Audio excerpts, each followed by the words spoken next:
কেন্দ্র বাহিনী রুটমার্চ, তৎপর প্রশাসন।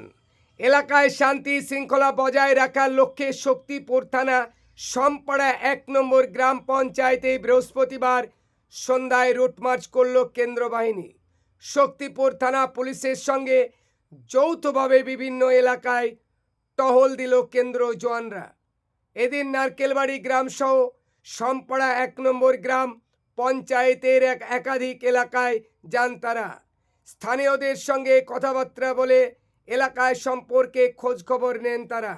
জানতে চাইছে এলাকায় কোনো সমস্যা বা অশান্তির আশঙ্কা রয়েছে কিনা। পুলিশ জানিয়েছে এলাকায় শান্তি বজায় রাখতে এবং সচেতন বাড়াতে এই পদক্ষেপ।